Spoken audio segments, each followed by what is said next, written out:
Hi, friends. Welcome to this session 8 in Innovation in Hematology, which has been spearheaded by our Dr. Nikhil. And as we fondly call him, Nikhil Myeloma Kumar, because he is spearheading our whole program of myeloma and he has given us new dimension in the field of myeloma. And today is a very special day. We have a very, very renowned, well-learned speaker, Dr. Swaminathan Iyer, whom we have developed a friendship over a conference. And that's how these conferences actually helps you to develop fondness and friendships. And gracefully he has accepted our invitation to speak on a very, very dear topic of AITL, because in our last 6-7 months, we have a spades of AITLs which are coming after 3 to 4 lines of therapy for various infections, tuberculosis, or being treated as Hodgkin's lymphoma. They have landed, and Dr. Kunal, who's a brilliant hematopathologist or say lymphoma pathologist now, by virtue of being a friend, he has been able to do that. And of course, Dr. Srinidhi is around here, who's doing the NGS on these samples, FFPs, to understand where we stand. So combining together, it's going to be a very interesting session. We have already sent few questions to Dr. Swaminathan Iyer, and please be ready with your set of questions, which Dr. Nikhil in the end will discuss and Kunal will discuss. We hopefully have Soumya Ranjan also from All India Institute of Medical Sciences joining in shortly, because these are the group of people who will work on AITL in the future. So without taking much of your time, and thanks, Dr. Swaminathan Iyer, for accepting our invitation. We are humbled with that. And people across 30 countries will be listening to you on the challenges of angioimmunoblastic T-cell lymphoma. Somehow, this tends to be happening more in Middle East and in CIS regions, which were the reasons which we don't know, but probably after your talk, which will give us a future directions, how to conduct research in this area, which is still an unmet need for the country as such. Over to Dr. Nikhil. Thank you, Dr. Bhargav, and welcome one and all to this 8th session in the Innovations in Hematology lecture series. So today we'll be discussing regarding angioimmunoblastic T-cell lymphoma. This is one of those diseases where diagnosing this itself is a big challenge. And thanks to Dr. Kunal, we have been picking up quite a few of these patients off late. And surprisingly, like Dr. Bhargav mentioned, before coming to us, they come up with multiple lines of multiple biopsies being reported as reactive, sometimes tubercular, and very often they are diagnosed very late in their disease course. And for delivering the lecture, we have Dr. Swaminathan Iyer, who is a professor in the Department of Lymphoma and Myeloma, Division of Cancer Medicine, University of Texas, MD Anderson Cancer Center, Houston, Texas. He is a world-renowned expert on T-cell lymphomas. He's an internationally recognized expert in T-cell lymphomas, and he leads the T-cell lymphoma program at MD Anderson. He also has a keen laboratory interest in CAR T-cell therapy and machine learning approaches to predict biomarkers from whole slide images. Before we go on, I would also like to introduce a special guest for today, Dr. Kunal Sharma, who's an Associate Director and Head of the Department at the Mumbai Reference Lab, Agilus Diagnostics. Dr. Kunal is well known in the field of hematopathology. He's trained in oncopathology from HCG Cancer Center Hospital, Bangalore. He has numerous publications of high repute in various national as well as international journals. We have been fortunate to collaborate with him on lymphoma pathology, and he has done extensive work on double and triple hit lymphomas. One of the largest from India was presented at the International Leukemia, Lymphoma and Myeloma Congress. He's also the editor with Indian Journal of Surgical Oncology. He is also the recipient of Under 40 Healthcare Award this year, Best Healthcare Innovators in the Under 40 category. So before I go over to Dr. Swaminathan, Dr. Kunal, if you could share your words of wisdom and inaugurate the session. Sure. Thank you so much, Dr. Nikhil. At the outset, first, I would like to thank you and especially Rahul Bhargav sir, who has been instrumental in getting all the minds and people who are really interested in the field of hematolymphoid malignancies. Also, a warm welcome to Professor Swaminathan Iyer. And I was fortunate to meet you at the Fortis Cancer Summit as well. And I think AITLs, as we are more and more seeing, are one of the most misdiagnosed entities. We've had cases of Hodgkin lymphomas coming to us as AITL. We've had cases of, even some THRL, BCL kind of lymphomas, or other T cell lymphomas, PTCLs, which have been diagnosed as misdiagnosed, and they eventually we see that they happen to be of the T follicular helper immunophenotype. Sometimes even reactive nodes can be very, very, AITL pattern 1 can masquerade like a reactive node also. So AITL is definitely the most, it's like a potpourri, and it's a very hot cake of interest. So without much ado, I would, give the virtual stage to Professor Iyer to share his talk. Thank you. I'll stop sharing my screen. Before I hand over the stage to Professor Iyer, I would also like to introduce the speaker for our next webinar. This will be on the 18th of October, 7 p.m. to 8 p.m. Indian Standard Time, where Dr. Fadi Haddad would be speaking to us on the choice of second-line TKI in CML patients. So I'll stop sharing my screen. Over to you, Dr. Iyer. Thank you for this generous introduction. It is very nice to meet you all in person. I enjoyed your session, Dr. Kunal. You had all those squibblies of pathological diagnosis, and happy to participate in those. So I'm going to see if I can share the right presentation. Is this the one? Okay, here it is. Okay, so thank you all once again, and it's a great. It's always feels good to be part of the group and to go. If not be in India, I was just in India for 4 days before I went to China, and so always feel homesick when I talk to my colleagues from there. So today's goal is to talk about AITL, but nevertheless. We have to learn about other T cell lymphomas to some extent to learn about AITL and possibly about other lymphomas, as Dr. Kunal said, before we learn about AITL, because it is so variant in its presentation, and it can have lots of different presentations and clinically and also pathologically speaking.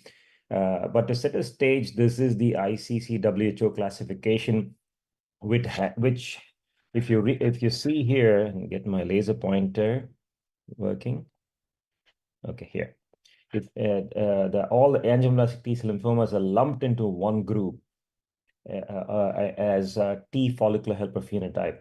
Along with angioblastic T cell lymphoma are the other types which used to be classified in PTCL, and we'll talk about that evolution, which is the nodal PTCL T follicular helper phenotype, based on some of the work done with the French colleagues, and also the follicular T cell lymphoma.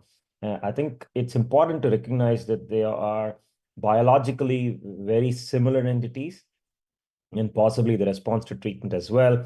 And we still are trying to figure out if they are two different ends of the spectrum clinically, for example, going from a TFH type to an angioblastic T cell lymphoma type. And I think it's been recognized by the pathologists, but clinically, we have not made the distinction as yet. Of course, you have the other varieties listed here. Occasionally and very rarely, we do see cutaneous angioblastic T cell lymphoma. We've seen a few patients either as an initial presentation or as a reactive process. Most commonly, it's a reactive process, and I mentioned this. A lot of them do present with skin manifestations and GI manifestations, particularly diarrhea. And we have a manuscript that is still in the works, and I mentioned this, analyzing 250 patients in MD Anderson with cutaneous manifestations. Majority of the time, it's reactive. Very rarely is a skin involved with AITL, but most of the time, it's a reactive dermatitis. And even there's a pattern. If there's a localized involvement, from a prognostic perspective, they do fine. But if it's complete involvement, particularly the trunk and the axial area, they don't do as well as those without the skin manifestations. So that being said, since the focus here is in AITL, I won't spend much time on the others. But just to show, as I mentioned, we can't separate the other T cell lymphomas in terms of clinical perspectives. It's being classified as mature T cell lymphoma based on the WHO, and now the ICC-WHO, and PTCL-NOS. So what used to be called not otherwise specified, which shouldn't be called that anymore. It used to be the largest number of patients in terms of T cell lymphomas. The new diagnosis in the US is about 10,000. About 30 to 40% of all nodal lymphomas used to be NOS, but you can see that once NOS was deciphered, a fraction of those NOS became ALCL. A large chunk of it became a nodal PTCL, a T follicular helper phenotype. And so when you lump the AITL, the T follicular helper phenotype, lymphomas are the largest varieties of the T cell lymphomas, nodal. The ALCL, ALK positive and ALK negative, good case presentations and also poster child for drug development. Even though they're not so common, occasionally we do have issues with the ALCL ALK positives and many times with ALK negatives in terms of clinical relapses. But we won't spend much time, but just to learn about how the drug development has happened with a focus on CD30. Obviously, one of the things that we have also learned from diffuse large B-cell lymphoma, the other poster child in terms of drug development. The first drug was Rituxan, which improved the prognosis from CHOP to R-CHOP. We don't yet have anything for angioblastic T-cell lymphoma, even though we have something for the ALCLs in terms of what we can do to improve the outcomes. So obviously, T-cell lymphomas are multiple diseases. You already heard from Dr. Kunal in terms of the diagnosis. One thing about T-cell lymphomas, and Dr. Kunal appreciates this as much as I do, and all of us do here, is that it is not a cookie cutter approach to lymphomas. You can't just take a lymphoma, look at it in the microscope, do a bunch of immunohistochemistry and say this is a T-cell lymphoma. There's so much of pattern recognition. There's so much of making sure that this is not an overlap syndrome, a composite lymphoma, or even a Hodgkin's lymphoma, because sometimes you do see CD30 expressing large cells, which can be mistaken for Reed-Sternberg cells, and it can skew the diagnosis in a completely different direction. So just for Dr. Kunal's sake, I didn't anticipate just have some of the slides from Dr. Elaine Jaffe's group, where they describe this feature of the small to medium-sized cells. And here, the key thing is it's a lymphoid follicle. For those of us who love to learn about lymphoma biology, it's a incompletely formed lymphoid follicle. The lymphoid follicle, if you think about it, has all these follicles, the cortex, the medulla, and then you have in each of the follicles, you have the entry point for the dendritic cells, and then the outset. It's sort of like the barrier, the sentinel cells, and then that's the point of entry and also interaction. That's the border zone. And you see here in the B is the dendritic cell meshwork, which is completely disrupted. You also see B cells in that area, and there's for whatever reason the whole apparatus is disrupted, and that's what gives you the clue that this is angioblastic T-cell lymphoma. And an extreme situation, I won't spend much time in pathology to show that there is expansion of all these cells around these small to medium-sized cells. And some of these cells are B cells, some of them are plasma cells, some of them are macrophages. And sometimes these B cells, or majority of the time in the AITL manifestations, the B cells are infected with EBV. And the theory here is that you have local immunosuppression that causes the B cells to lose the immunity against the EBV, and they enter the B cells through CD21 and then get infected. Sometimes it gets to the point that sometimes you can't distinguish the B cells which expand and might also have a diffuse large B-cell lymphoma. They're still trying to reconcile how to approach this. It could be a simple B-cell proliferation to a PTLD to a diffuse large B-cell lymphoma in this setting. So these are the three patterns that Dr. Kunal was talking about, where the pattern 1, it's very hard to distinguish from a reactive follicle, to a pattern 3 that is completely effaced, and it's very somewhat easier to make those diagnoses. And clearly the FDC meshwork, the neoplastic cells, and the background, all these things help us make this diagnosis.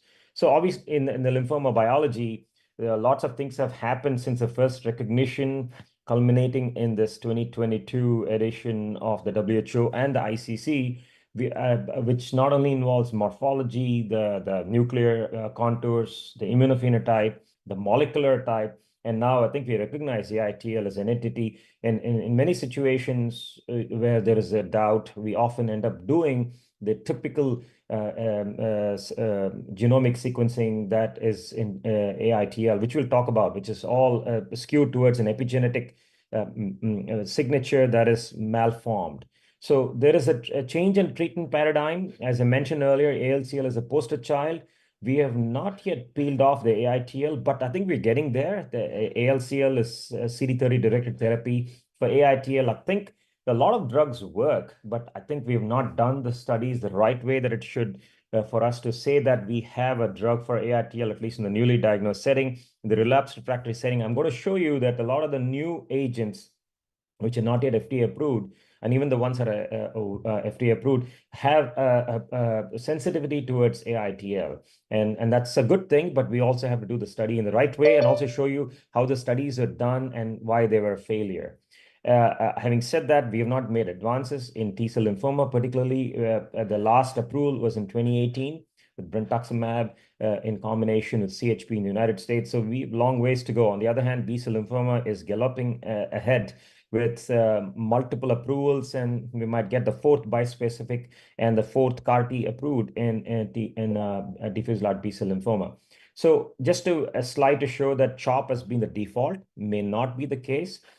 We use CHOP variations, and I'll show you data that preferably we try to add etoposide to CHOP for our patients with angioblastic T-cell lymphoma. And it's important to consider etoposide for those patients who don't go on studies. And there's also intriguing data that CHOP may work in some patients, but again, it's the vagaries of how studies are done.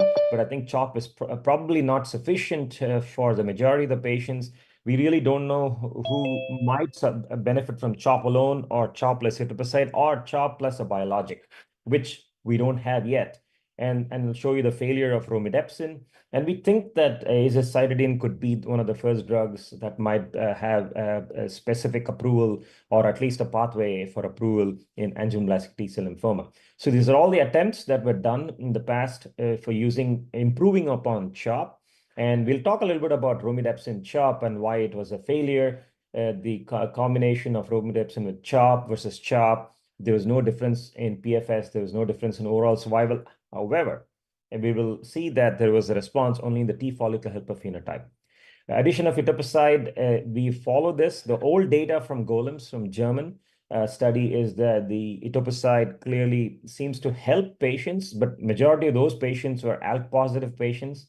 But nevertheless, we have subsequent data to show that the AITL patients also benefit from this. And we have a recent publication that I'll show you about this. And invariably, the paradigm for T-cell lymphomas, the nodal T-cell lymphomas, is to find the chemosensitivity with the induction approach and then follow it up with an autologous stem cell transplantation. That's been the best outcomes for our patients. The best bang for the buck is upfront for these patients. And I think there's a lot of controversy because of misinformation or also reluctance, and also because of various realistic issues such as age, logistics, etc., why patients cannot get upfront autologous stem cell consolidation, which, if possible, is probably the best long-term approach. And our own experience from MD Anderson, about 293 patients, can see this is Dr. Samir Sroor, who presented this data a few years ago.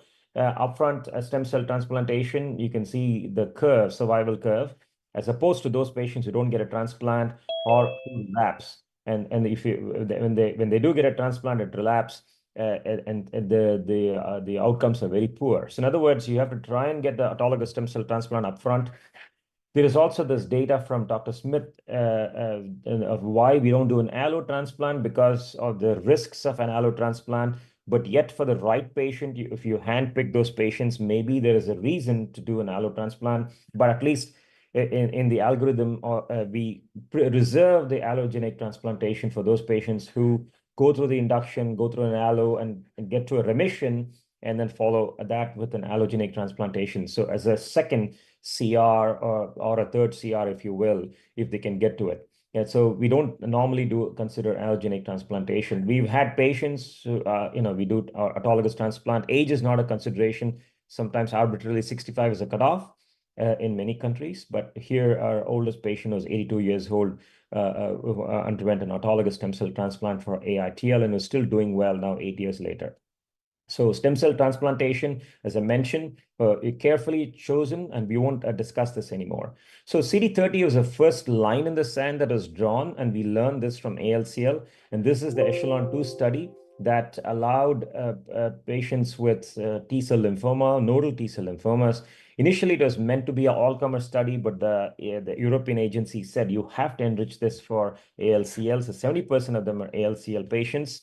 And they're randomized to receiving either BV, CHP, or CHOP. And there was an interim PET4 and the end of treatment PET4. So the PET was done after 4 cycles, not 2 cycles, as we typically do in diffuse large B-cell lymphoma. The primary endpoint is PFS. And a lot of you know this data, so I'm going to run through this. The majority of the diagnosis here is ALCL. But let's focus on PTCL-NOS and AITL in particular, because that's the discussion today. And it met the primary endpoint, which is the PFS. Even at 5 years, there was a reduction in the risk progression and also death for those patients who got A plus CHP compared to CHOP. And so was the overall survival. So this is the only frontline study that has both the PFS and OS advantage in the randomized fashion. So you can clearly say that brentuximab makes a huge difference. And this study allowed patients with other CD30 positive T-cell lymphomas that had at least 10% expression. ALCL is 100% expression, so you don't really say CD30 positive ALCL. But for the PTCL-NOS and AITL, the cutoff was 10%. It is local evaluation, not a central evaluation. But if you look at the PFS for PTCL-NOS and AITL, it is not very different compared to the ALCL. And if you actually look at AITL, interestingly, those patients with CHOP did better than those who received A plus CHP. So what's going on here is a question. But the numbers are very small. You only have about 30 or 24 patients with CHOP and 30 patients with A plus CHP. But the overall survival is not any different between these two groups. On the other hand, if you look at the PET status, which we just recently presented at EHA, those patients who achieved the PET negativity either to CHOP or to A plus CHP had a longer response and durable response, and there was a survival advantage for these patients. Although remember, this is 70% ALCL, so it is pushed and driven by ALCL. There were AITL patients who, if they managed to get a PET negative status, seem to do well. So so if you think about this, there are about 54 patients with the AITL, and it's not a big number compared to ALCL, which is about 120 patients. So small numbers, and it is just the selection of patients with early diagnosis. And one of the things we have not teased out is that where they fit into the patterns of AITL versus the PTCL follicular phenotype that could have skewed some of these changes. So we then asked the question, what if you enroll patients with CD30 expression less than 10 or even less than 1? And Echelon-2 types approach. And this, again, was a presentation at EHA. And the only thing different was that this is a stratification between less than 1 and less than 10%. And also, this is a central pathology review. And here, the patients enrolled were both PTCL-NOS and AITL and follicular T-cell lymphoma. You can see that there are about 30 patients with this TFH subtype, and they all had advanced features such as IPI and ECOG status. And most of them are younger than 65 years, so they're eligible to get a consolidation and transplantation. And the safety was not any different from Echelon-2, so some peripheral neuropathy and neutropenias. So very similar. But more importantly, if you look at the response rates are very similar. The overall response rate was 74 to 84% when it was rated by the investigators. And when it was rated by the independent review, it was 83% overall and 84% for those less than 10%. And it was lower for those with less than 1%. And it begs the question, what in AITL patients particularly have CD30 expression?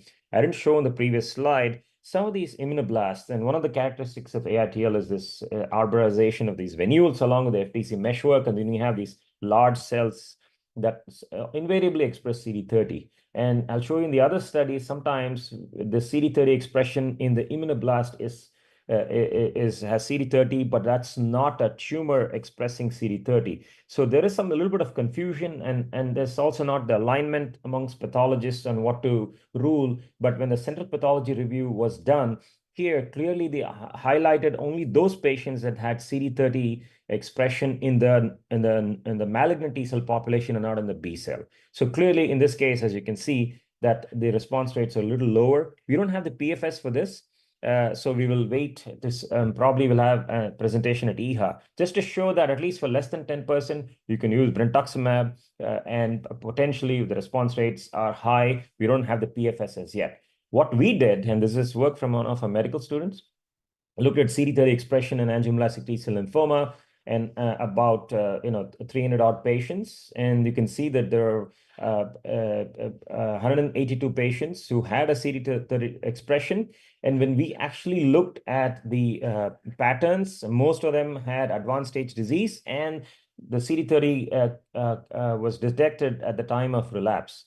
And it sort of makes sense because CD30 is an activation marker. So advanced stage disease, you have a lot of things going on in the microenvironment. And at the time of relapse, you have CD30 expression. So it also gives us, as for clinicians, the opportunity to use BV. But when we looked at brentuximab in terms of survival outcomes, it didn't show any difference, whether they got BV or no BV, or whether they had transplant or no transplant, albeit this is a retrospective review. But I think it's important for us to dig into this a little bit more. One of the things we think why this happened is because CHP BV, as you saw on the previous slides with the less than 1%, we have not quantified this. Secondly, I think the CHP probably is not sufficient for AITL, and we need to go back to adding etoposide, and then we have data to show that. So that's this next study. When we add etoposide with CHEP BV, and consolidate them with stem cell transplant, and also do the maintenance of consolidation with BV up to 10 cycles.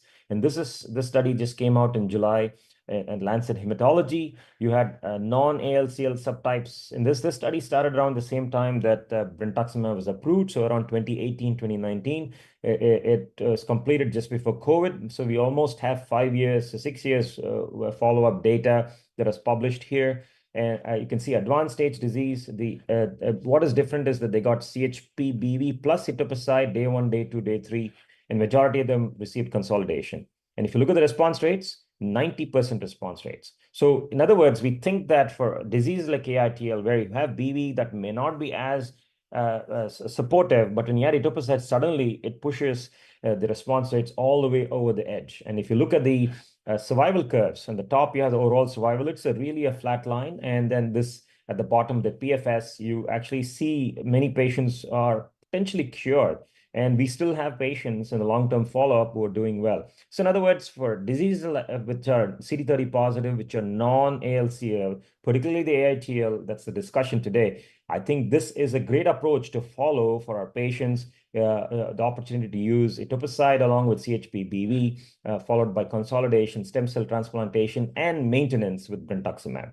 And if you compare this with the echelon 2 that I showed earlier, the PFS seems to flatten out much earlier with this cohort. And we think this apples and oranges comparison, but we think that etoposide clearly adds to brentuximab, which clearly adds to CHP. So in other words, CHOP is not what we should be doing for AITL. So that's my thesis. And if you look at the overall survival, clearly a huge difference for those patients who received the CHP BV compared to the AITL patients who either received CHOP or CHP.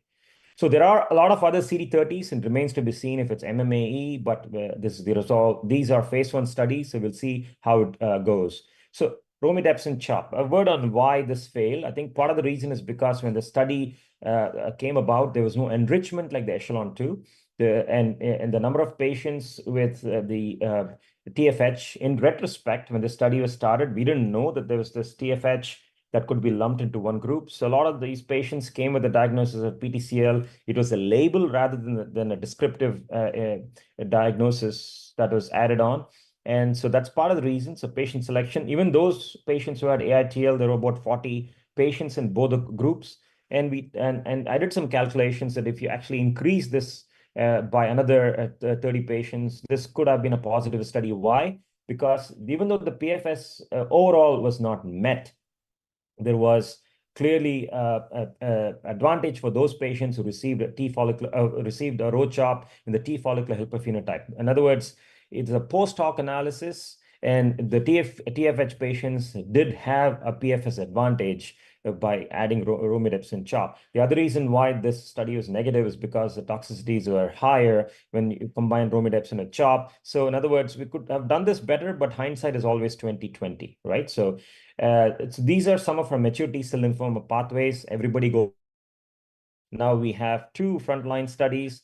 One is a crescendo study that's looking at belinostat and pralatrexate versus CHOP. And we will have other studies, especially the JAK1 inhibitor as a single agent. And so what we're trying to do is line up for the next 5 to 10 years to try and see who needs chemo, who does not need chemo, and use biologics up front and maybe push chemo towards the end. So those are all the things that we are doing.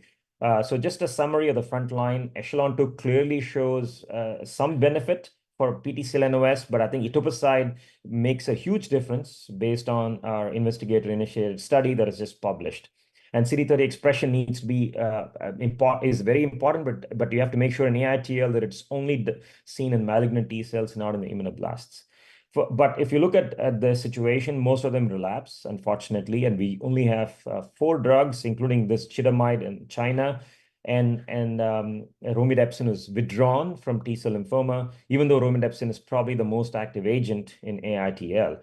And if you look at the PFS, it's very poor. It's anywhere from 1 to 4 months.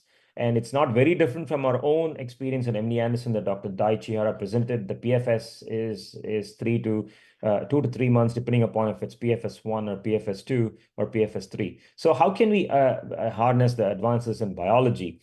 And we talked about this pathology. The ALCL is somewhat easier. AITL, when it is classic, it's easier, but there's a lot of issues with diagnosis and the NOS, which is not actually not otherwise specified. Now, this is Dr. Javeed Iqbal's and Lawrence DeWalt's work that I've combined when Javeed Iqbal did the study of gene expression profiling and found that PTCL-NOS is not just PTCL-NOS. There were fractions of those patients who actually had AITL. On the right-hand side, you can see how the switch happened from PTCL-NOS to AITL. There's at least 10 to 15% of patients, and those were the PTCL T follicular helper phenotype. Of course, there's also movement towards other diagnoses such as ALCL, ALK negative. There is also extranodal NKT cell and also ATLL. Many times ATLL shows up as PTCL-NOS. And at the bottom, you see the work done by Lawrence Duval and found when she compared the AITL with PTCL unspecified or not otherwise specified, you can see that there's movement across, and a whole bunch of PTCL patients were actually reclassified based on the architecture into T follicular helper phenotype, but PTCL T follicular helper phenotype. So in other words, it's very important, even if it's PTCL, that you are not just dealing with a PTCL that is just non-decrepit, but you need to do the diagnostic studies, particularly the epigenetic pathways. And what is important if it's PTCL-NOS, which is not AITL, there are 3 groups, which is the TH1 type, which is TBX21, or the GATA3 type, which is the red one at the bottom.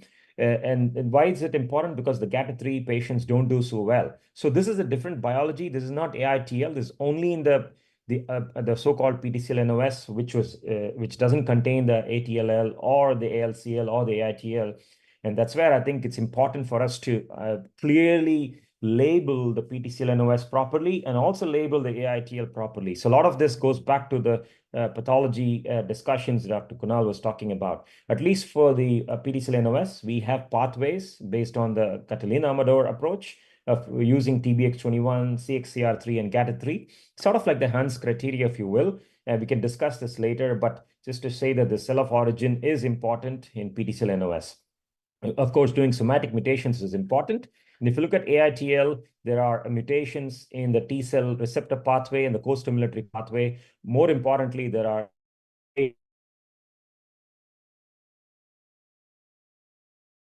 MD Anderson trying to capture all these mutations by using N lymphoma assays. So I'm trying to I want to combine how the emerging themes in T-cell lymphoma can help AITL. So we talk about epigenetic pathways, some of the dysregulated pathways, and also the CAR-Ts perhaps. So the epigenetic pathways were discovered in the work done by Javeed Iqbal from Nebraska. And when you go back and look at some of these cells that have these epigenetic pathways, they are the T follicle helper phenotype. And they have markers such as PD1, ICOS, CXCL13, BCL6, and CD10. Sort of like a follicular lymphoma T cell counterpart, your B cell to T cell counterpart. And about 50-70% of them have the Rho A mutation. And then you have the, others, or they are mutually exclusive. You can have TET2, DNMT3, or IDH2 mutations, or you can have combinations of TET2 and DNMT3. And why is that important? Because the survival is very different. The DNMT3, just like in MDS and AML, don't have a good outcomes as opposed to TET2, but I think it's also with limited usage of agents that we have. And then you have the IDH2, which actually seems to be about 33%. But we don't really use IDH2 inhibitors in AITL because the population is much smaller than AML. And the first studies, when we went back and looked at our own romidepsin data, we found that the romidepsin actually had a higher response in AITL patients. And the azacitidine that was done in France initially in the single agent also showed a very similar approach. So Dr. Lemonnier and his group did this randomized phase 3 study of comparing oral azacitidine against investigator choice of various agents, whether it is bendamustine or gemcitabine or even romidepsin. And you can see that there were some differences in the cohorts, but this is a negative study. And just like a road chop, this is another learning moment because the endpoint, their expectation was that the oral AZA would meet the endpoint of 12 months PFS. It did not cross 5.6 months.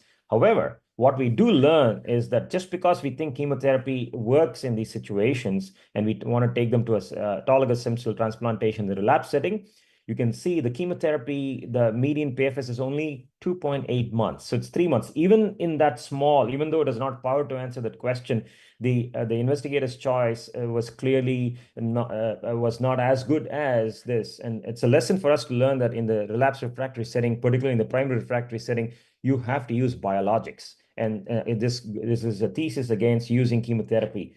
Interestingly, there was overall survival difference between AZA and those patients who got the chemotherapy, though that is not the primary endpoint. It is 18.4 months versus 10.3 months. So there's a big difference. And we also know that AZA and ROMI can be combined. There's an ongoing study of combining 5-azacitidine with romidepsin against investigator's choice. This is Owen O'Connor's work, and won't spend much time on it to say that this is something that we are using in the as a off protocol for certain patients. And so the TFH is a second line in the sand that you can draw, and it's an ongoing study of epigenetic markers, at least by stratification, and comparing this with CHOP or CHOEP with the HDAC inhibitor. In this case, it's azacitidine versus CHOP. And this is based on GR1 study of using AZA plus CHOP, and the response rates are pretty high, about 95%. And what we saw here is that TET2 mutation responses are much higher than DNMT3 mutations, but it's a small cohort from the Cornell group. But we'll see what the largest study shows, and also our own study with belinostat versus pralatrexate in the frontline setting. So we think that epigenetic pathway is a second line in the sand like CD30, which should be used not only for diagnosis, not only to peel out the PTCL NOS from AITL, but also for therapeutic purposes, because you can then preferentially use either a AZA or a HDAC inhibitor. And I'm just going to quickly go through some of these other dysregulated pathways. Ruxolitinib can be used in AITL. In this case, the study that was done clearly found that phospho-STAT1 is a biomarker for those responses is seen in this Cornell study. And this is the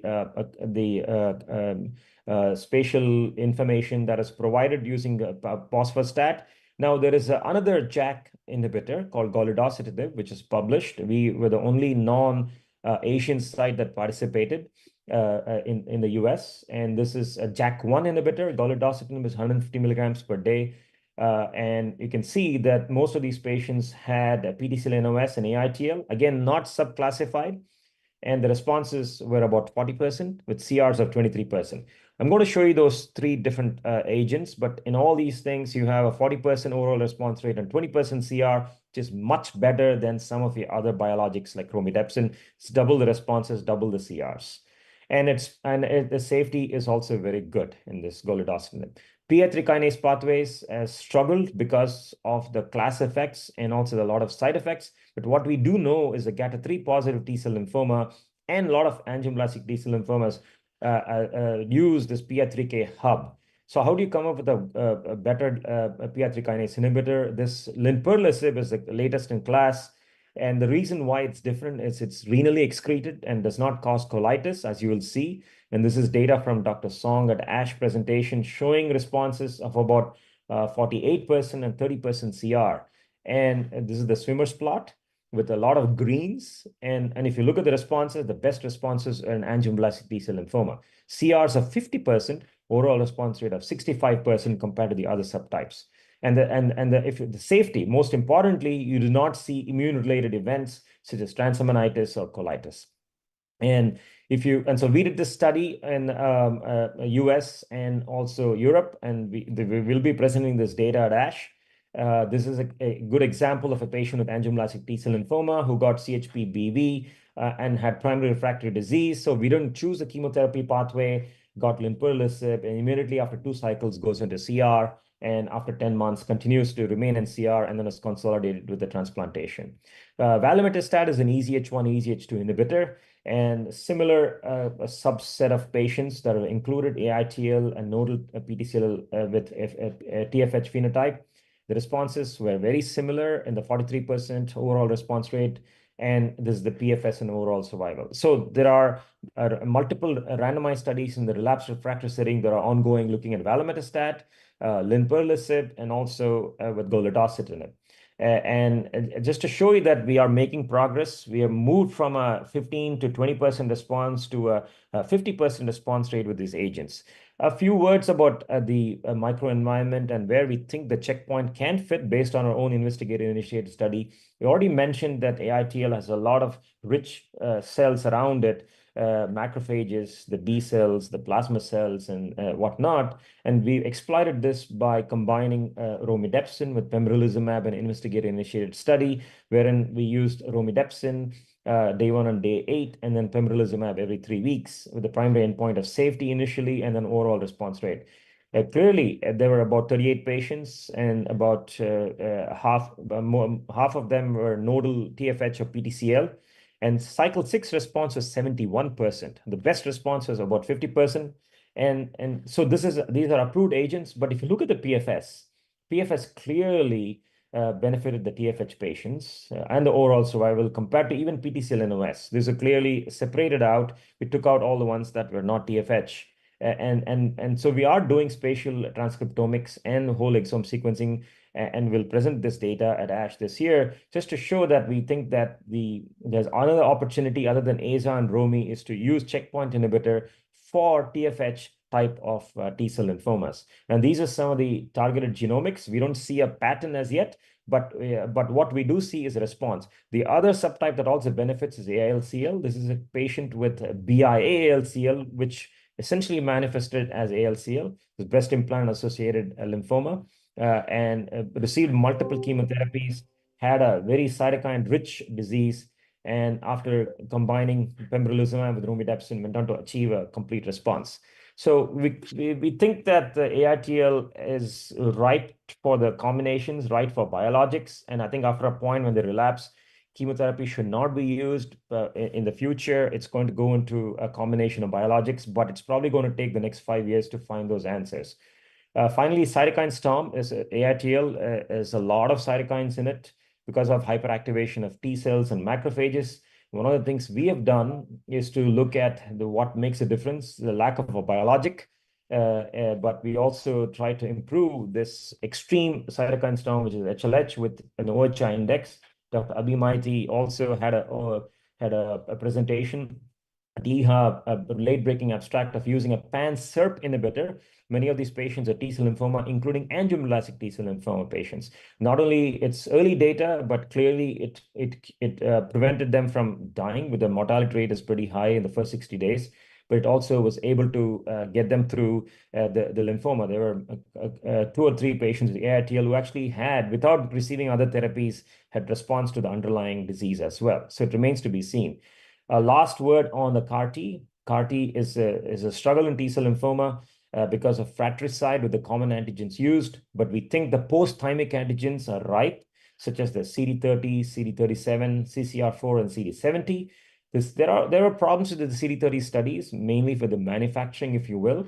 We think the CD70 is a good marker. CD70, like CD30, is seen in activated cells, such as some certain Tregs and certain memory T cells. The expression is pretty high, including angioblastic T-cell lymphoma. And so we did a study by using this CRISPR-Cas9 allo CAR from a donor. And this is the summary slide to show that off-the-shelf CAR-T and initial data on 18 patients. Happy to let you know that just a few days ago, our manuscript was accepted in Lancet Oncology. So you'll see the updated data on 54 patients and many of the subtypes and the response rates in the 70%. And the final response in the 54 patients was about 50% with just one allo therapy. And you can see responses in multiple compartments. And this is not AITL, but just to show you, this is mycosis fungoides, which is transformed. And this patient received brentuximab and relapsed. And then when the patient received allo CAR, and there's complete resolution within 7 days, and then went into almost a CR except for this fibular lesion. And this is another patient with transformed MF, where oozing wounds, and 30 days later, everything is healed magically, and you can see that the PET became a CR. So I think what we're doing right now for AITL and all the subtypes is to better understand the biology. T-cell lymphoma is not one disease, it's multiple diseases. Just as ALCL was moved up in terms of its prognosis and outcomes, I think AITL is the next disease because we have all these different agents and immunotherapies that can make a difference. So it all falls on the pathologist, for you, Dr. Kunal Sharma, to enable us to get the best possible diagnosis, and possibly not just a morphologic diagnosis, but also the cytokines and the cell of origin, so that we can have the right treatment options for our patients. So for the newly diagnosed, use the induction transplant approach, if possible, maintenance, and for the relapsed patients, try and get them to biologics. So that's the theme of the presentation.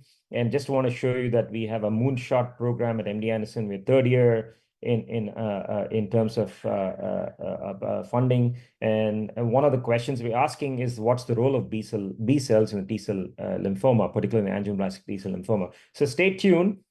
I just want to show you that it takes a village, an Olympic village, to get us through this multiple diagnosis of T-cell lymphomas, and also a lot of information, which is the path forward. And thank you. Happy to answer any questions.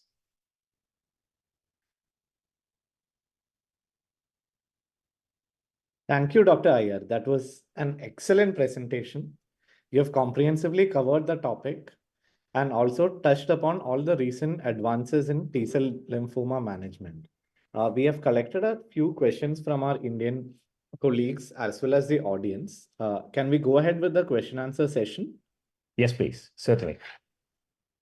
Yeah. So the first one, I mean, as a clinician, this is a very basic question that I would want to ask. Why is it that AITLs are very often mistaken for a reactive lymph node? And are there any soft pointers when it comes to the pathology? Probably Dr. Kunal can also pitch in here. Are there any soft pointers when it comes to distinguishing a reactive node from an AITL? So a lot of it, I would leave it to the pathologist, but it's finally some of these early diagnoses are clinical pathologic, and there are situations. So clinical situation is important.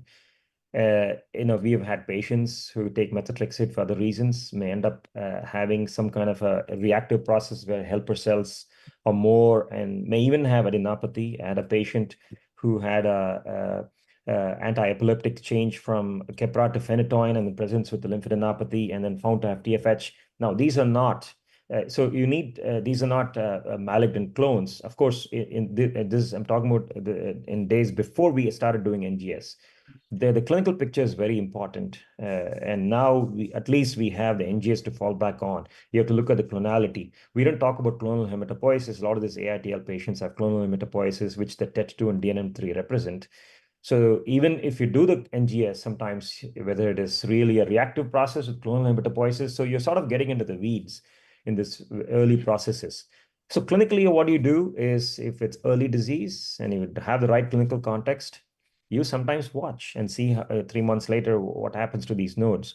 For example, in this patient with phenytoin, we stopped the phenytoin, the lymphadenopathy went away, and we avoided using chemotherapy for these patients. And same thing with methotrexate. So I think the clinical context is very important as much as the descriptive studies that are done by pathologists. Dr. Kunal.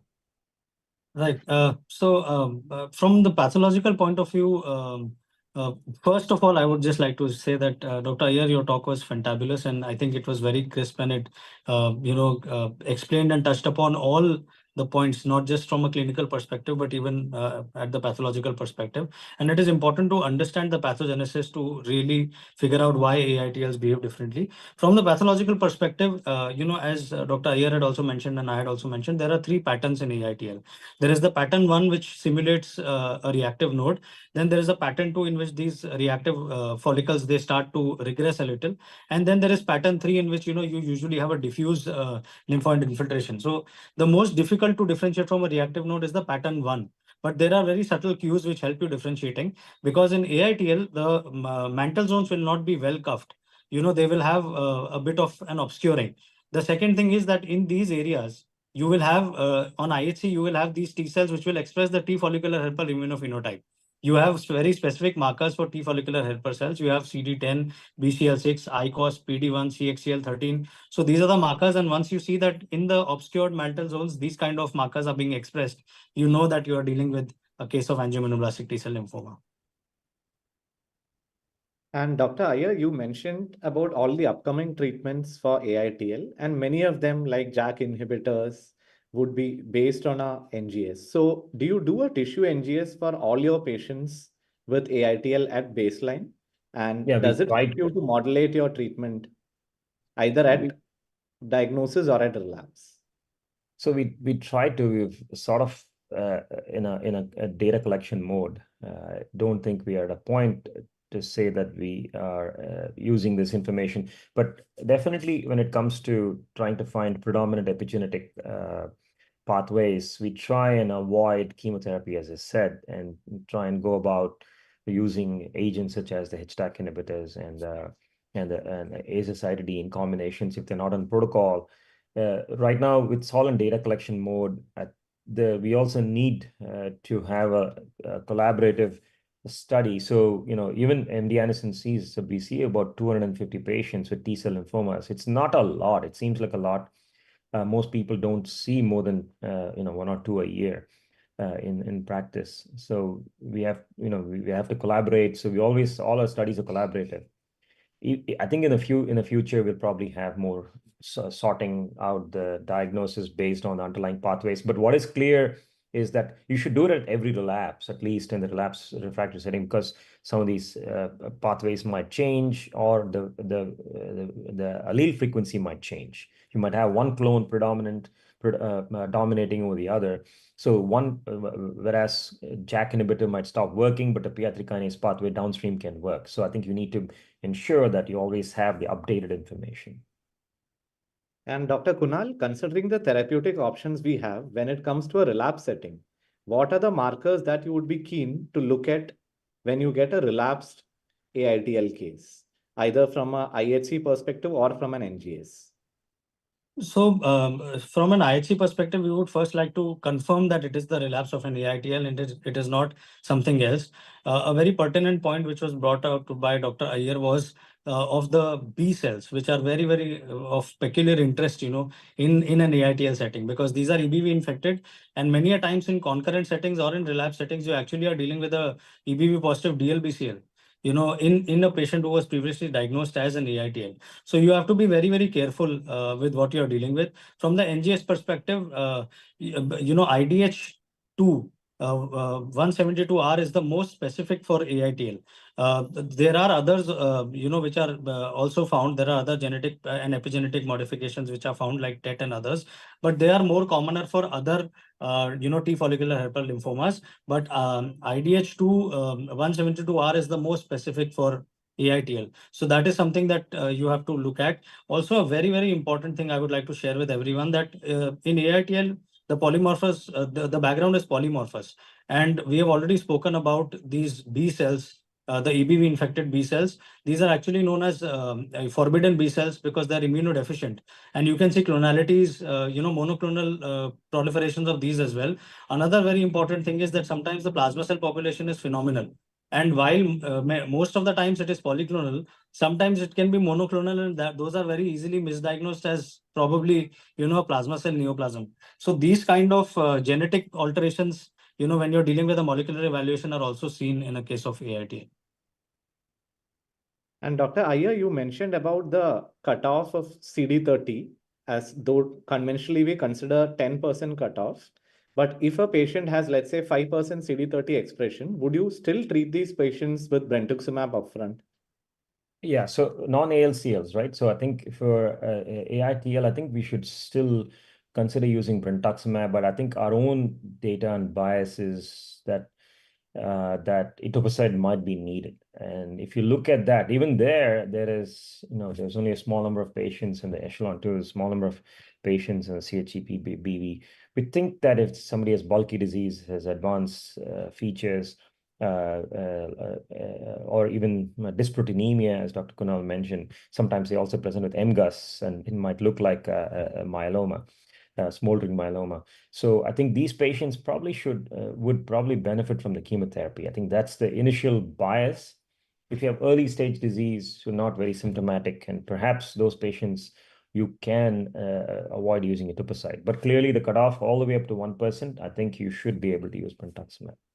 So And it is mind you, in 1%. AIT, you'll have to make sure that these CD30 is in the malignant cell and not in the immunoblast. So it is 1% that is a cutoff that you would recommend, like in an AITL patient, as far as using. I mean, data-driven approach, yes. This is our data, so it's still evolving. The response rate seems to be a little lower. I think the PFS will let us know if that holds. So again, based on this data, my early read on this is 10 to 1%. I think you could use the brentuximab.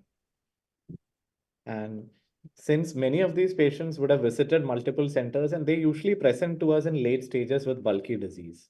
So our current practice has been, if they are CD30 positive, we use BVCHP, otherwise we use CHOP with etoposide.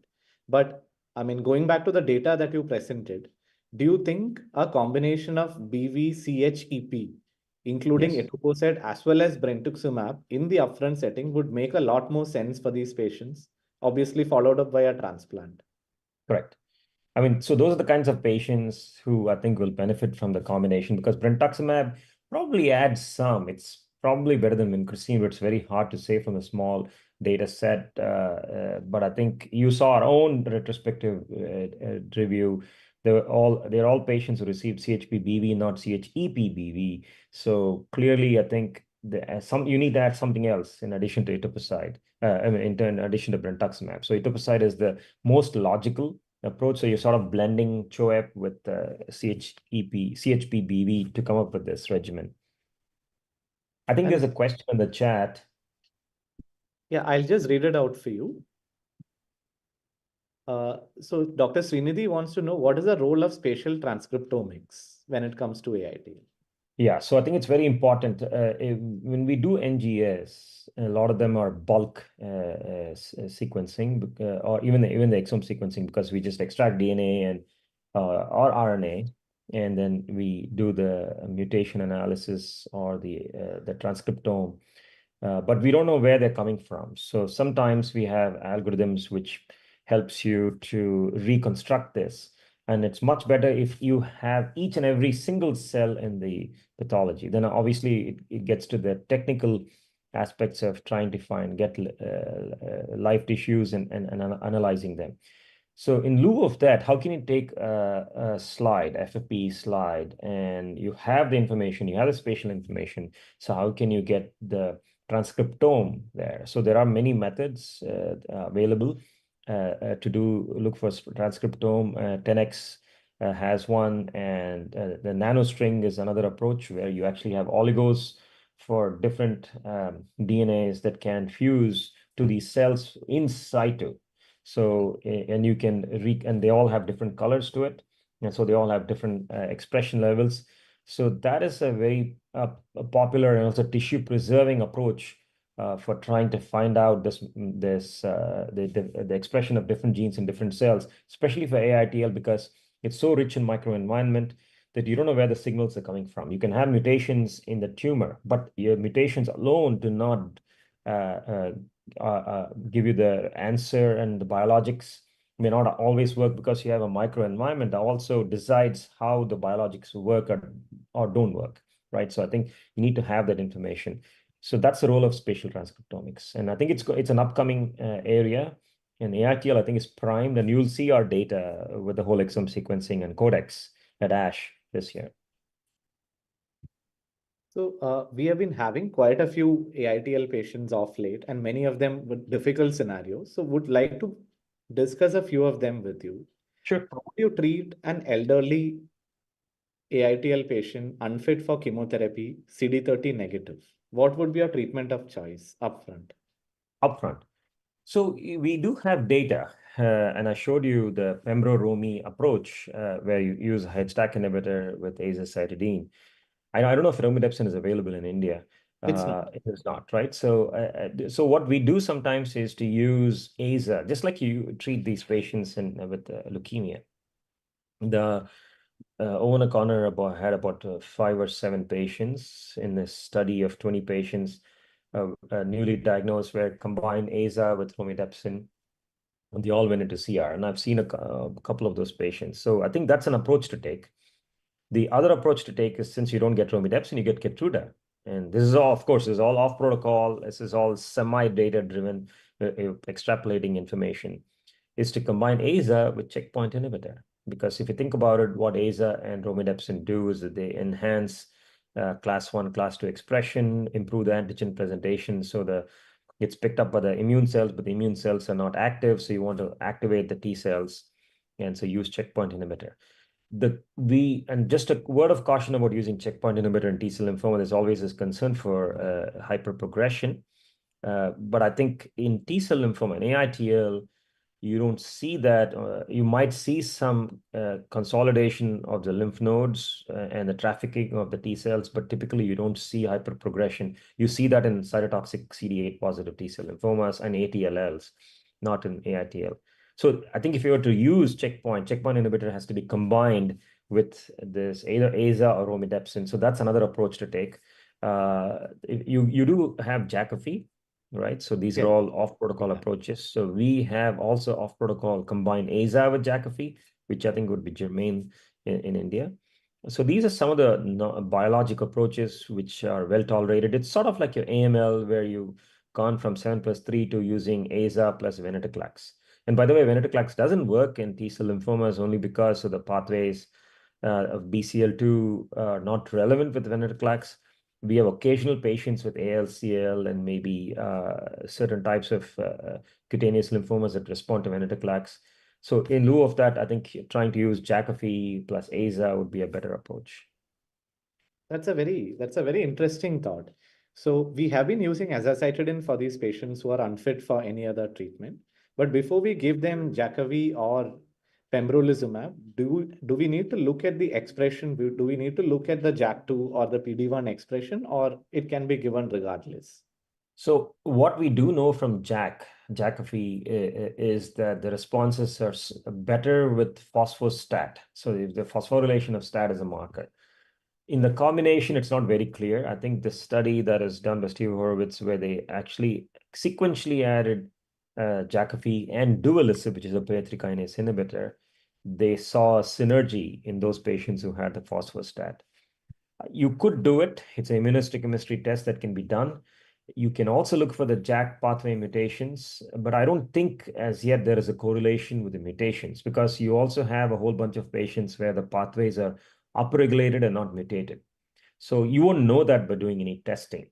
You sort of have to use this empirically.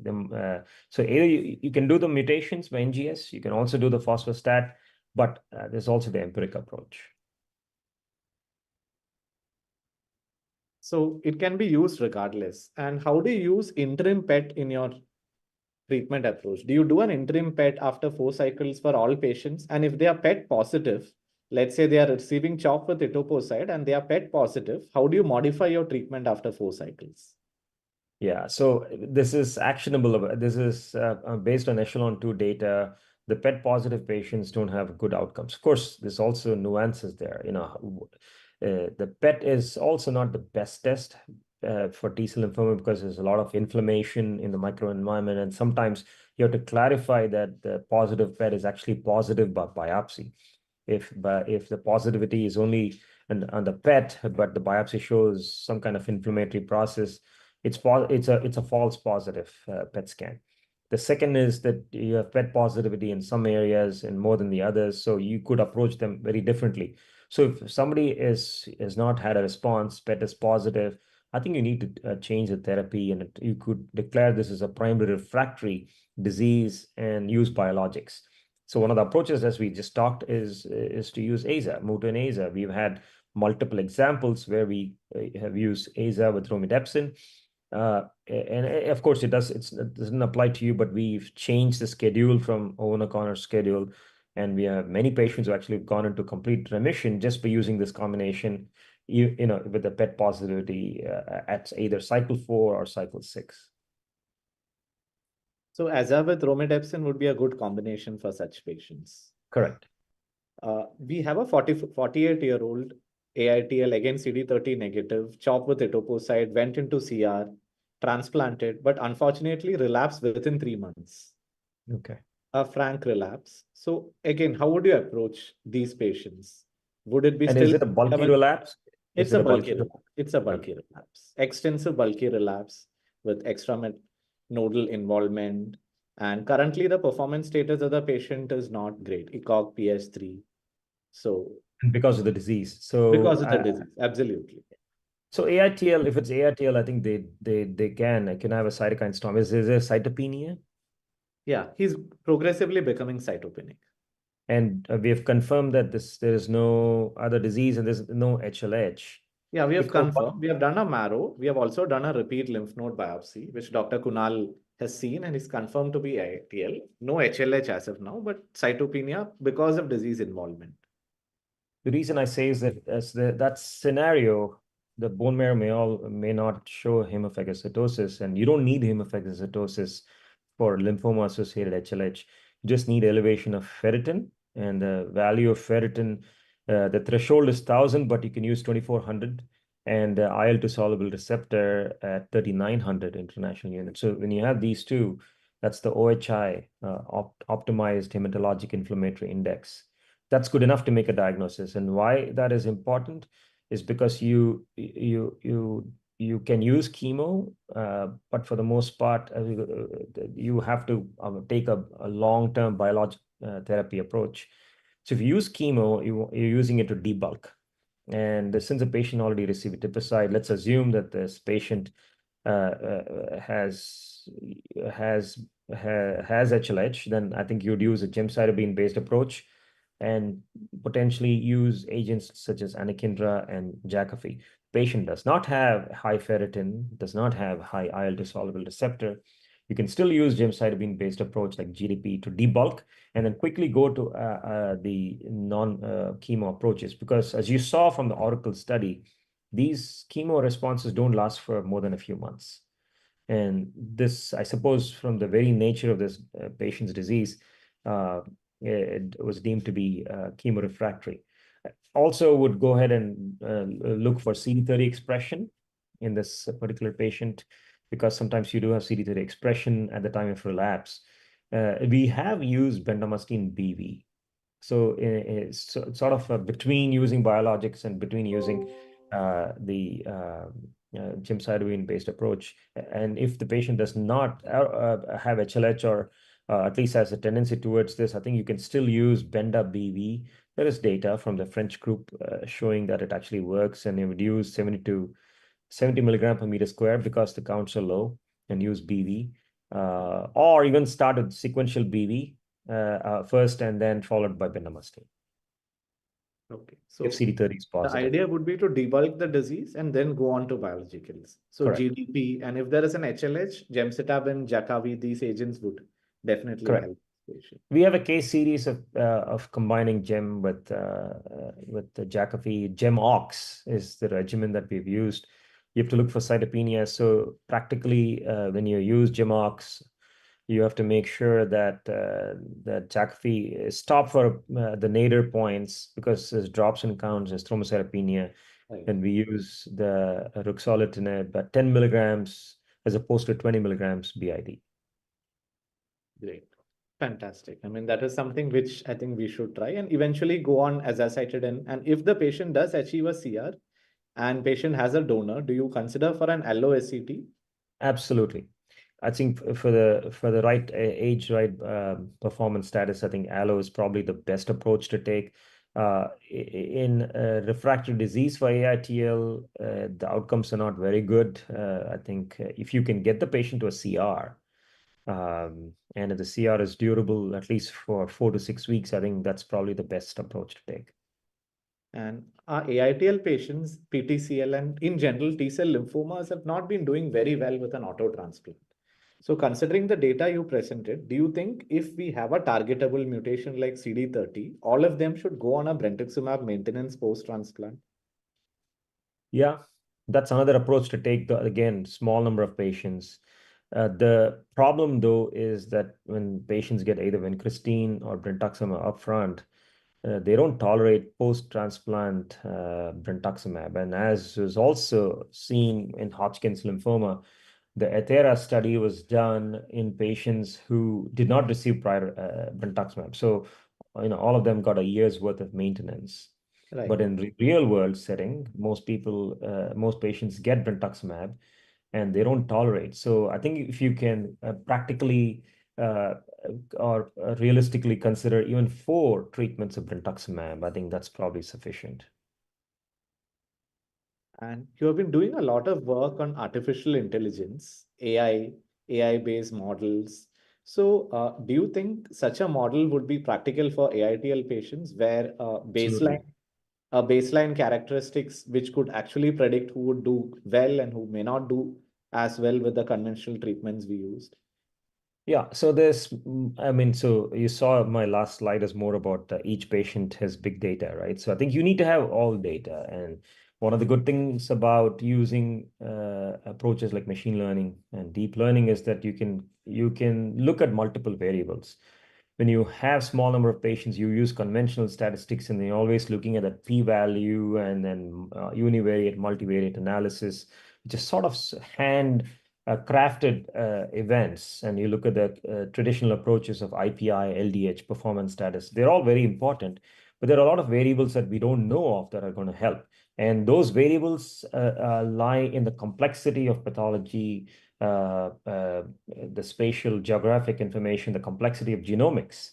But then you have to get that information, you have to get the pathology information, you have to get the clinical information, you have to put them all together. And the only way you can actually do something is by using machine learning, deep learning approaches.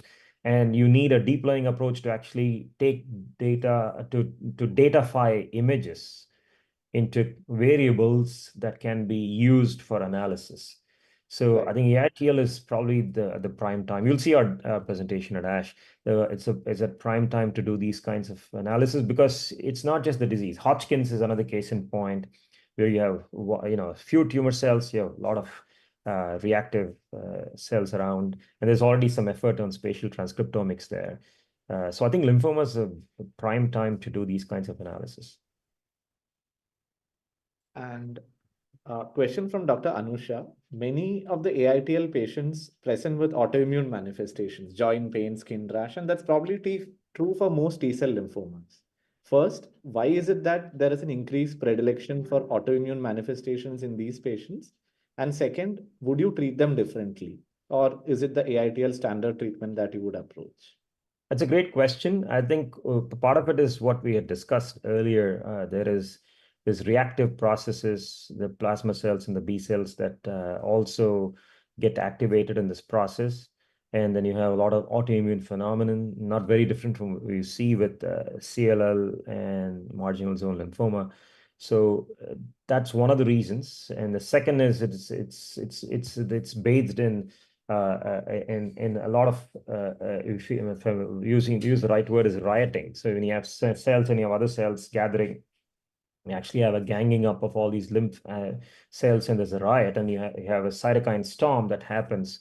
So for all these reasons, patients have symptoms. You have TNF-alpha, you have IL-6, and all these things that present in the manifestation of fever, joint pain, skin rash, and then autoimmune phenomenon because of B cell proliferation. So in those patients, at least for the B cell autoimmune process, it's very reasonable to use Rituxan. And Rituxan is used for these processes. Rituxan can also be used when you have this extreme B cell proliferation and you have EBV that goes into lytic phase. So that's another dynamic event that happens that we don't really evaluate. We actually have a manuscript on evaluating EBV in the setting of T-cell lymphomas. And AITL is very different because it's only seen in B cells. All of the T-cell lymphomas, you see them in T cells. So you have EBV proliferation, and it's B cell. So in this case, Rituxan is actually applicable. You can use 1 or 2 doses of Rituxan, especially when the EBV copy numbers are more than 10,000. So in those patients, you treat them very differently by adding Rituxan. There is also the other enigmatic process on how the B cells coordinate with the T cells or support the T cell. And there was actually a French study looking at Rituxan with CHOP, irrespective whether they had autoimmune phenomenon or not. And it is a negative study, but I suspect that the number of patients are not sufficient. So in those patients, treat them differently, use Rituxan, and that's probably sufficient. We've also had patients, I should add, who had concomitant diffuse large B cell or PTLD, B cell PTLD with AITL, and those patients have done well with addition of Rituxan. So that's a variation to keep in mind because AITL is not one disease. We discussed about the role of maintenance brentuximab post-transplant. In patients who have completed treatment and who have achieved a CR and not fit for a transplant, would you consider them also for a brentuximab maintenance if they cannot undergo an auto transplant? Yes. So this study that we did, the CHEPBV, allowed us to, rather, the patient who had the ability to choose to go undergo a transplant or not. There were about 8 to 10 patients who did not undergo a stem cell transplant and had the brentuximab maintenance. Many of them were ALCL patients. There's only 1 or 2 patients with AITL and PTCL NOS. So potentially that is a possibility for those patients who cannot undergo a transplant. But do we have data? It's a small number. It's just, the study was about 52 patients, and then you have a small number in that. There is data to say that you can do it, but whether it helps, I think I would pay more attention to the biology, why they're not tolerating chemo. Is brentuximab, it's sort of halfway between a biologic and a chemotherapy. Should we actually move towards a long-term biologic? So these are things to consider. I think we have come to the end of all questions. We have covered the questions from the audience also. Dr. Kunal, anything from your side?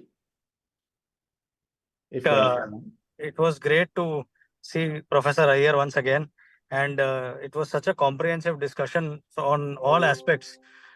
Just wanted to add one thing, which I feel is very, very important in this in the pathology of AITL, is the follicular dendritic cell meshwork. To all the pathologists and to all those people who get a little confused, if you are seeing expansion of your regular follicular dendritic cell meshwork, that is a very, very important cue that you might be dealing with AITL. And that also helps us in, you had asked me this previous question about a reactive lymph node versus AITL. So the expansion of FDC meshwork is very, very pathognomic for an angiomyoblastic T-cell lymphoma. But I would just like to sum it up by thanking you, Dr. Nikhil, especially Dr. Rahul Bhargav and Professor Swaminathan Iyer for such engaging discussions, and bringing light to this really, really deceptive entity of angiomyoblastic T-cell lymphoma. Thank you. Thank you, Dr. Kunal, for joining in and providing your valuable inputs.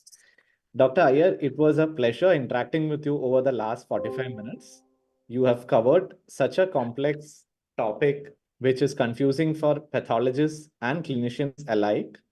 AITL, right from the diagnosis to the management and following of these patients, is always an enigma. You have covered it so comprehensively and you have answered all our questions patiently. So many of the difficult clinical scenarios we face, I think we can handle better with collaboration as well as the use of novel molecules, especially in those who are not fit for intensive treatment. Thank you so much, Dr. Iyer. Thank you very much, Dr. Nikhil. And again, as I said, you kept me in line, and it's so important to have this conversation. And thanks to Dr. Rahul Bhargav, I think his enthusiasm and passion for bringing new therapies in hematological malignancies and other tumor types, I think is phenomenal. Dr. Kunal, I think it's so important to have you as the foundational support for this program, and I'm so impressed with the presentations and your telepath sign outs. So I think I would offer this, since we are foraging in an area that I think you have all the data, like a lot of people do, is in pathology. Would be very happy to collaborate with you and build this ground up in terms of using or developing pathology as variable, pathology as data, beyond the label, if you will. And I think that can be a force to come. And we would want to see that what you're doing in the clinical realm also translates into the research realm. And I would be very proud to have you do those presentations at ASH. I think we need more of those. Thank you so much. Thank you, Prof. Thank you so much. Been an absolute pleasure and enriching experience to interact with you again. Thank you. Thank you. Thank you, Dr. Iyer. We have more than 250 people joining in from 10 different countries. I'm very sure everyone who has joined in today has greatly benefited from this lecture, and we have all been enriched, and hopefully this will go a long way in managing our T-cell lymphoma patients better.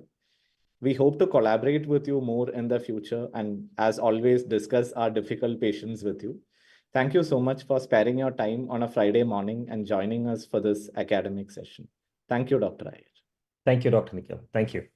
Have a good evening, all of you. Thank you. Thank you. Good evening to all. Thank you. And before we wind up, I would also like to thank Emcure Pharmaceuticals for providing this platform for holding our academic webinars. It has been very smooth, and it has been a pleasure to coordinate with you for all our academic events. I thank Emcure Pharmaceuticals also.